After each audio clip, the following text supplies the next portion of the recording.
ఈ betting apps లోని ఎంతమంది ఆడుతూ ఉన్నారు, అలాగే ఎంతమంది వాళ్ళు బయటకు వచ్చారు, ఎంతమంది పోలీసులు పట్టుకుంటున్నారో కూడా మనం క్లియర్ గా చూస్తూ ఉన్నాం. అయితే ఈ నేపథ్యంలోని బిజ్జు గౌడ్ ఈ పేరుతోని ప్రత్యేకంగా పరిచయం కూడా అవసరం లేదు. అయితే ఇతని గురించి కూడా మన దాంట్లో వేయడం కూడా జరిగింది. బిజ్జు గౌడ్ కూడా ఒకప్పుడు బెట్టింగ్ యాప్స్ ప్రమోట్ చేశారు. మరి వాటి సంగతి ఏంటి అని చెప్పిన తర్వాత దానికి నా అన్వేష్ కూడా రియాక్ట్ అవ్వడం జరిగింది. నువ్వు 100 కాదు చాలా వరకు చేసావు అని చెప్పి ఒకరి మీద ఒకరు దూషించుకునే పరిస్థితులు మనం చూస్తూ ఉన్నాం. మరి ఈ బెట్టింగ్ యాప్స్ ప్రమోట్ చేస్తున్న వాళ్ళ గురించి ఏం చెప్తారు? అండ్ నా అన్వేష్ రోజుకొకరు చప్పున ఈ మధ్య మనం చూస్తున్నాం, రోజు కూడా ఈ బెట్టింగ్ యాప్స్ ప్రమోట్ చేసి వాళ్ళు ఎంత ఆస్తులు కూడబెట్టుకున్నారు అని చెప్పి వివరాలతో సహా తన యొక్క వీడియోస్ లో బయట పెట్టడం జరుగుతుంది. సో వీటన్నిటి గురించి కూడా మాట్లాడదాం. ఇవాళ మనతో పాటు ఎక్స్క్లూజివ్ గా బిజ్జు గౌడ్ గారు ఉన్నారు, మాట్లాడదాం. రైట్, నమస్తే. నమస్తే. అండ్ చాలా అడిగించుకొని ఫైనల్ గా అయితే ఇంటర్వ్యూ ఇచ్చారు, అందుకు చాలా థ్యాంక్ యూ. రైట్, ఏంటి బెట్టింగ్ యాప్స్? ఇంతకు ముందు వరకు అందరూ బాగా ఈ బెట్టింగ్ యాప్స్ అన్ని ప్రమోట్ చేసుకుంటూ మంచిగా ఆస్తులు కూడా పెట్టుకుంటూ అందరూ హ్యాపీగా ఉన్నారు. మిమ్మల్ని ఫాలో అవుతున్న వాళ్ళందరూ షాక్ అయ్యారు. వీళ్ళకి ఎక్కడి నుండి వస్తున్నాయి, బిల్డింగ్లు ఎక్కడి నుంచి వస్తున్నాయి, కార్లు ఎక్కడి నుండి వస్తున్నాయి, కేవలం యూట్యూబ్ నుంచే వీళ్ళకి ఇంత డబ్బులు వస్తున్నాయా అని ఆలోచించే వాళ్ళందరికీ నా అన్వేష ఇగోరా వీళ్ళకి ఈ విధంగా డబ్బులు వస్తున్నాయి అని చెప్పి బయటికి పెట్టడం జరిగింది. ఏం చెప్తారు దీని గురించి? నా అన్వేష్ బెట్టింగ్ యాప్స్ చేసే వాళ్ళందరి గురించి డిస్కషన్ చేద్దాము, ఇవన్నీ బయట పెడదాము అని చెప్పి ఏమి ఆయన రాలేదు. ఫస్ట్ ఆఫ్ ఆల్ అన్ఫార్చునేట్లీ ఓ రాయేసిండి తగిలింది. ఫస్ట్ ఆఫ్ ఆల్ ఆయన బద్ధ శత్రువు ఎవరు అనేసి అంటే బయాసన్ని యాదవ్. బయాసన్ని యాదవ్కి 40 లక్షల మంది ఫాలోవర్స్ ఉన్నారు. కానీ ఈ అన్వేష్ ఎంత కొట్టించుకున్నా 2 మిలియన్, ఒక దాంట్లో 2 మిలియన్, ఇంకో దాంట్లో 2 మిలియనే ఉన్నారు అనమాట. ఈ కాంట్రవర్సీ స్టార్ట్ కాకముందుకు 17 lakhs ఫాలోవర్స్ ఒక దాంట్లో ఉండే, ఇప్పుడు అది 2 మిలియన్ అయిపోయింది. సో జనాలందరూ కాంట్రవర్సీ, ఆబ్వియస్లీ జనాలు కాంట్రవర్సీయే చూస్తారు కాబట్టి ఆయన ప్రతి సంవత్సరము ఒక 40 రోజులు ఆయనే చెప్పిండు, స్టేట్మెంట్ ఇచ్చిండు. 41 days నేను కాంట్రవర్సీ చేస్తాను అనేసి చెప్పిండు అనమాట. ఇక్కడ ముఖ్యంగా బయాసన్ని యాదవ్ మీద ఆయన ప్లాన్ ఉండే అనమాట. సో ఆయననే టార్గెట్ చేసిన. ఆయనకి ఏమన్నా తెలుసా, రానా దగ్గుపాటి, ప్రకాష్ రాజ్ లాంటి వాళ్ళు మళ్ళీ హైదరాబాద్ మెట్రో రైల్ మీద 1xBet నడుస్తుంది, ఆయనకి ఏమన్నా తెలుసా? అన్నీ ఒక్కొక్కటి ముందుకు వస్తుంటే అందులో సజ్జనార్ సార్ లాంటి ఐపీఎస్ ఆఫీసర్ ఒక అతను ఆయన ట్విట్టర్లో ట్వీట్ చేసుకుంటూ పోవడం వల్ల ఇవన్నీ కంట్రోల్ అవ్వడం జరిగింది. ఆయనేమి దీని మీద బ్రహ్మాస్త్రం మోపేసి ఏదో జనాలందరినీ సేవ్ చేద్దాం అన్న ఇంటెన్షన్ కాదు. ప్రతిసారి కూడా ఇదే జరిగింది. సరే, ఇప్పుడు బెట్టింగ్ యాప్స్ ఇప్పుడు జనాలకైతే అర్థమవుతుంది, కొన్ని సిచ్యువేషన్లో కొన్ని చెప్తుంటే అర్థమవుతుంది, అవునా కాదా అనేది అర్థమవుతుంది.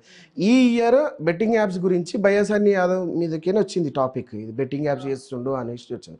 మరి లాస్ట్ ఇయర్ అనుకుంటాను, మరి లాస్ట్ ఇయర్ ఈయన అమెరికా పోయిండు అబ్బాయి. అమెరికా నేను బైక్ మీద అమెరికా పోయినా అని చెప్తున్నాను. ఓకే, నేను బైక్ మీద అమెరికా పోయినా అని చెప్తున్నాను. నువ్వు చదువుకున్నావు కదా, నీకేం అర్థమవుతుంది బైక్ మీద ఎట్లా పోతావు? అలా ఎలా వెళ్తారు? ఒక వ్యక్తి డ్రైవ్ చేసుకొని అంత లాంగ్ ఎట్లా పోతాడు? అసలు సముద్రం మీదకి పోతానా? ఆబ్వియస్లీ చదువుకున్నోనికి అర్థమవుతుంది. నేను ఇండియా నుంచి వెళ్ళి ఫస్ట్ ఆఫ్రికానో లేకపోతే ఇంగ్లాండో పోయినా, అక్కడి నుంచి మళ్ళీ షిప్పింగ్ వేసుకున్నా అనేది ఒక షార్ట్ వీడియోలో బయాసన్ని యాదవ్ హైదరాబాద్ నుంచి వెళ్ళి అమెరికా దాకా ఎలా పోయినానో అన్నట్టు ఒక షార్ట్ వీడియోలో చెప్తాడు. దానికి మిలియన్స్ ఆఫ్ వ్యూస్ వచ్చినాయి. అన్వేష్కి కొంచెం ఇబ్బంది అనిపించిందో కాలిందో ఏందో ఇక అయిన లాంగ్వేజ్లో. ఇక మీకు ఒకటి విషయం తెలిసేనా, హైదరాబాద్ నుంచి వెళ్ళి పొరగాడు అమెరికాకి ఎట్లా పోయిండో తెలుసా, బైక్ వేసుకొని సముద్రంలో పోయాడు అని చెప్పి కాంట్రవర్సీ స్టార్ట్ చేసిండు. దీంట్లో అసలు ఏం మ్యాటరే లేదు. అసలు ఆ అబ్బాయి మీద కాంట్రవర్సీ చేయడానికి అసలు మ్యాటర్ లేదు. ఆబ్వియస్లీ సముద్రంలో నడుపుకుంటూ పోతాడు, ఎవడైనా రోడ్డు ఉందా? లేదు కదా, షిప్పింగ్ వేసుకుంటూ పోతాడు కదా. సో ఆ అబ్బాయి కూడా క్లారిటీ ఇచ్చి, నేను షిప్పింగ్ వేసుకుంటూనే ఈ దేశం నుంచి ఈ దేశం నుంచి ఈ దేశంకి షిప్పింగ్ వేసుకుంటూనే పోయినా అన్న విషయాన్ని గురించి కూడా చెప్పాను. దాని మీద అంత పెద్ద కాంట్రవర్సీ చేయడం వల్ల దానికి ఈ కాంట్రవర్సీ అయిపోయిన తర్వాత ₹1 కోటి వచ్చినాయని వీడియో పెట్టిండు. ఒకసారి 30 లక్షలు వచ్చినాయని పెట్టిండు, ఒకసారి 60 అని పెట్టిండు, ఇంకో నెల ₹1 కోటి వచ్చినాయి, నెంబర్ 1 యూట్యూబర్ని నేనే ఇండియాలో అని చెప్పి చెప్పుకున్నాను. ఇప్పటికీ MCN ఛానల్స్ ఉన్నాయి. MCN ఛానల్ వల్ల సోలో కంటెంట్ క్రియేటర్స్కి వ్యూస్ రావట్లేదు అని చెప్పిండు. ఎప్పుడు ఒక 4 ఏళ్ల కింద MCN ఛానల్ వల్ల సోలో కంటెంట్ క్రియేటర్కి వ్యూస్ రావట్లేదు అని చెప్పిండు. వినండి కరెక్ట్గా ఎలిగేషన్. సరే, ఇప్పుడు MCN లేదు, చాలా తగ్గిపోయింది. ఆ MCN లేనందువల్ల ఏ సోలో కంటెంట్ క్రియేటర్కి వ్యూస్ ఎక్కువ వస్తున్నాయి? ఎవరికి వస్తున్నాయి? ఆయనకొక్కనికి తప్ప. ఇప్పుడు నేను కూడా సోలో కంటెంట్ క్రియేటర్ని, నా డాష్ బోర్డ్ చూపిస్తాను మీకు, నా యూట్యూబ్ ఛానల్ డాష్ బోర్డ్ చూపిస్తాను. ఎవరికి వస్తలేవు, దాని మీద ఎలిగేషన్ తెచ్చి వేయడం వల్ల అది ఆయనకు వ్యూస్ వచ్చినాయి తప్పించి దాని పెద్ద ఇది జనాలు పట్టేసుకొని యూట్యూబర్లు చిన్న యూట్యూబర్లు 200-300 ఫాలోవర్స్ ఉన్నాడు కూడా నేను యూట్యూబర్ని, నాకు కూడా వ్యూస్ అందుకే వస్తలేవు అని చెప్పి #బ్యాన్ MC అను ఎంకరేజ్ సోలో కంటెంట్ క్రియేటర్లు అని చెప్పి హ్యాష్ట్యాగ్లు పెట్టుకుంటూ మొత్తం వస్తే ఈయనకు లక్షలు జనరేట్ అయింది తప్ప ఎవరికి రాలేదు. అసలు ఉమా ఏం తప్పు చేసిండు అని చెప్పి ఆయన మీద 1 సంవత్సరం ఎలిగేషన్ చేసిండు. ఇప్పుడు ఆయన అడుక్కోండు, ఆయన పెళ్ళయింది, నాకు డబ్బులు లేనప్పుడు అడుక్కోండు, డబ్బులు ఉన్నప్పుడు పోయి బంగారం కొనుక్కోండు. మరి నువ్వు కూడా అడుక్కున్నావు కదా, ఆఫ్రికా రైడ్ చేసేటప్పుడు, మన ఆస్ట్రేలియా రైడ్ చేసేటప్పుడు నువ్వు కూడా అడుక్కున్నావు నాకు 10 లక్షలు కావాలి అని చెప్పేసి. మీరున్నారు ఇప్పుడు, మీకు ఒక ఇన్స్టాగ్రామ్ ఛానల్ ఉంది, మీకు ఒక నీడ్ ఉంది, ఇప్పుడు ఒక 1-2 లక్షలు ఏదో ఆరోగ్యం సమస్యనో ఎక్కడికైనా వెళ్ళాలో ఏదో ఉంది, ఒక QR కోడో లేకపోతే ఫోన్పే నెంబరో పెట్టిండ్రు, మీకు నిజంగా వేస్తారా అండి డబ్బులు? వేస్తారు డయాడ్ ఫ్యాన్స్ ఉన్నారు మేడం, ఉంటారు, వేస్తారు. అయితే 1 లక్షనో 2 లక్షలు జనరేట్ అయినాయి. వేస్టోళ్ళు ఎంత వేస్తారు తెలుసా? 1 rupee, 2 rupee, 5 rupee, 10 rupee, 100 rupee. ఇక మరీ బలిసినోడు 1000 రూపాయలు వేస్తాడు. ఇక మరీ డయాడ్ ఫ్యాన్ వాడు పిచ్చోడు అనుకుంటే ఒక 10,000 వేస్తాడు, అంతేనా? ఇప్పుడు మీకు 2 లక్షలు వచ్చినాయి, ఒక్కొక్క రూపాయి ఒక 10,000 మంది వేసిండ్రు, 1000 రూపాయలు ఇంకొక 5,000 మంది వేసిండ్రు. ఇట్లా వేసుకుంటూ పోతారు కదా, 2 లక్షలు వచ్చినాయి కదా, నేను వీళ్ళందరికీ రిటర్న్ ఇచ్చేసిన అని ఒక స్టేట్మెంట్ ఇస్తుండ్రు మీరు, ఒక లైవ్ పెట్టేసి. ఎట్లా ఇస్తారు? ఒక్కొక్క రూపాయి వేసిన కూడా రూపాయి వేసుకుంటావు.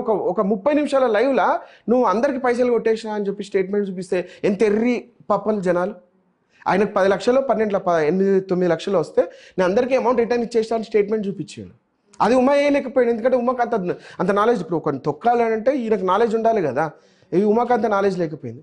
సరే ఈయన వేసాడని చెప్పాడే అనుకోండి, మరి డబ్బులు వేసే వాళ్ళు మాకెక్కడేసావు అబ్బాయి అని చెప్పి బయటకు వచ్చి మాట్లాడలేదు ఎందుకు? మరి అది మాట్లాడారు. అది ఇప్పుడు వేసినోడు వచ్చి వీడియో పెట్టడము అవి ఇంపాసిబుల్. మరి బెట్టింగ్ యాప్లో లాస్ అయ్యేసి నేను ఇంత లాస్ అయినరా బాబు అని చెప్పి పెడుతున్నారా?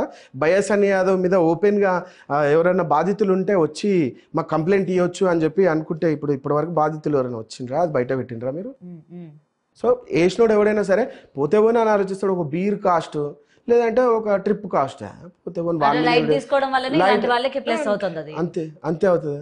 రవి తెలుగు ట్రావెలర్ 300 రూపాయల గొడుగు 400 రూపాయల గొడుగు ఇప్పించిండు, ఒక ఏమంటారు చాకలైనకు ఇప్పించిండు అనమాట. ఇప్పించిండు ఓకే, దాన్ని ఈయన యూట్యూబర్ కాబట్టి నాకు రెవెన్యూ జనరేట్ అయింది, ఆయనకు ఒక 5,000 వీడియో మీద పైసలు వచ్చినాయి అనుకుందాం. నువ్వైతే అది కూడా చేయలేవు కదా.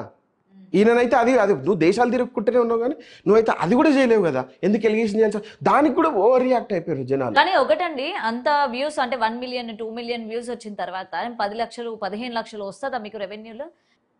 ఎందుకంటే ఆయన చెప్తూ ఉంటాడు కదా, ఒక హోటల్లో రోజుకి 1,00,000 రూపాయలు పే చేసి నేను ఉంటున్నాను, రోజుకి 2 లక్షలు 18 లక్షలు టికెట్ పెట్టుకొని నేను ఇక్కడి నుంచి ఆ దేశానికి ఈ దేశానికి వెళ్తూ ఉన్నాను. అంత డబ్బులు మొత్తం జనాల నుంచే. లేదా యూట్యూబ్ పైసలు వస్తాయి కదా ఆయనకి, వస్తాయి. 1 మిలియన్ 2 మిలియన్ వ్యూస్కి ఎందుకు రావండి? 1,00,000 రూపాయలు 1,50,000 వస్తాయి ఈజీగా. ఎందుకంటే కంటెంట్ ఎక్కువ చూస్తారు కదా, ఆ రేటింగ్ ఎక్కువ ఉంటుంది, RPM ఎక్కువ ఉంటుంది, వస్తుంది, డెఫినెట్లీ వస్తుంది. సో నిజంగా ఎవరైతే బెట్టింగ్ యాప్స్ ఆడుతున్నారు, ఎవరి జీవితాలు అయితే పాడు చేసుకుంటున్నారో వాళ్ళ గురించి మనం ఒక స్టాండ్ తీసుకుందాం అనేది కాదైతే అన్వేష్ చేస్తుంది కాదు, జస్ట్ ఆయన సోర్స్ కోసమే. బెట్టింగ్ యాప్స్ మీద పోరాటం చేస్తే అమ్మల్ని అక్కలు ఎవరు తిట్టారు. పోరాటం అనేది ఒక ప్రాసెస్, ఒక పద్ధతి ఉంటుంది. ఆ తర్వాత యుద్ధాన్ని కూడా ఆపేస్తారు, అర్థమవుతుంది. ఇష్టం ఉన్నట్టు అమ్మల్ని అక్కల్ని తిట్టి దీన్ని ఆపాలి అనేసి అనుకుంటే ఇంకెక్కువ చేస్తారు. ఇప్పుడు నాకు కొడుకు ఒక కూతురు, అరే పక్కింటోనికి మార్కులు ఎక్కువ వచ్చినాయి వాడిని చూసి నేర్చుకోరా అంటే వాడు ఎలా నేర్చుకోవాలి ఎలా చదువుకోవాలి అనే కాన్సన్ట్రేషన్ కన్నా మా నాన్న నన్ను తిట్టిండు వాని వల్ల అని చెప్పి వాని మీద కోపం పెంచుకునే ఏర్పాట్లోనే ఉంటాడు వాడు. ఇదే సైకాలజీ. సో వీని ప్రేమతో చెప్పాలి నాకు దమ్ముంటే, లేదంటే వానితో కంపేర్ చేయకుండా చెప్పాలి. అమ్మ నక్కని తిడితే అవును చేస్తాం అన్నట్టే మాట్లాడతారు. ఇంకా అది ఎట్లా ప్రొవోక్ చేసినట్టే ఉంది కదా. అమ్మ నక్కని తిట్టడం వాళ్ళ అమ్మ ఏం చేసింది? ఏ రైట్ ఉంది నీకు? వాళ్ళ అమ్మని తిట్టినప్పుడు అందరు అమ్మల్ని తిట్టిండు.